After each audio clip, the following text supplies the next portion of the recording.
The high school alumni group chat started pinging in the dead of night. Someone, probably bored and nursing a drink, threw out a prompt. 3 keywords to describe your high school experience. Go. The chat, which had been dormant for years, suddenly saw a name pop up that made my heart skip a beat. It was Camille Sterling, the undisputed prom queen of our graduating class. Vibrant, she wrote, passionate. Then, after a deliberate pause, she added one more, and Nate.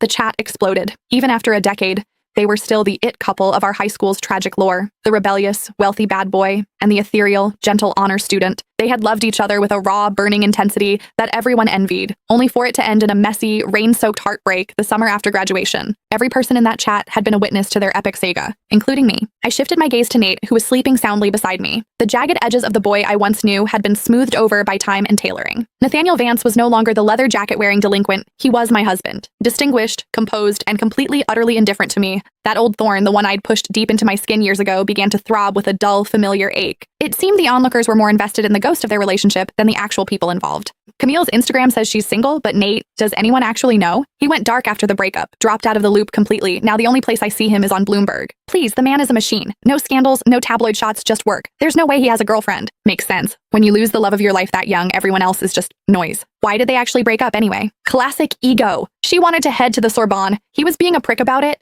They both leaned into the drama instead of the compromise. Ugh, it's like a second chance romance novel waiting to happen. I'm obsessed. They kept spinning the fantasy, and I kept my mouth shut. I stared at the ceiling, wondering if I was the noise.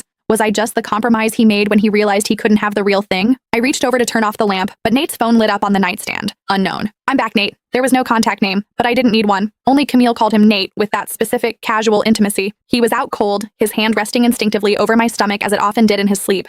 His wedding ring, cold against my skin through my silk nightgown, felt heavier than usual tonight. A wave of nausea hit me. My thumb hovered over his screen, wanting to delete the message before he could see it. I knew his passcode, 579579. It was a pattern on the keypad, a sequence I'd long convinced myself was a code for their names or some anniversary. I stared at the lock screen for 2 full minutes, my heart hammering against my ribs, before I finally set it down. Going through his phone felt beneath me. Besides, Nate didn't indulge me the way he'd indulged her. I remembered a day in 10th grade when Camille had been fuming because a freshman girl wouldn't stop texting him. Nate had just laughed, sliding his phone across the desk to her. "You jealous, babe?" He'd whispered, his eyes dancing. "I already blocked her, but go ahead, check the logs, delete anyone you don't like. I'm all yours." Thinking about it now kept the sleep away. I stayed awake until 7, when the light finally started to bleed through the curtains. Nate's internal clock was usually surgical. He was a man of routines: gym, shower, black coffee, office. But today he stayed in bed. He stared at his phone for a long time, his thumbs moving slowly as he typed. He didn't get up until 8. "Nate?" I called out as he stood by the dresser. "Yeah?" "The high school centennial is this weekend. Are you going?" We weren't the kind of couple that shared everything. We shared a bed, a mortgage, and a quiet life. Yet I had to find out about the biggest event of the year from a group chat while he slept inches away. He paused, adjusting his cufflinks. "Yeah, are you?"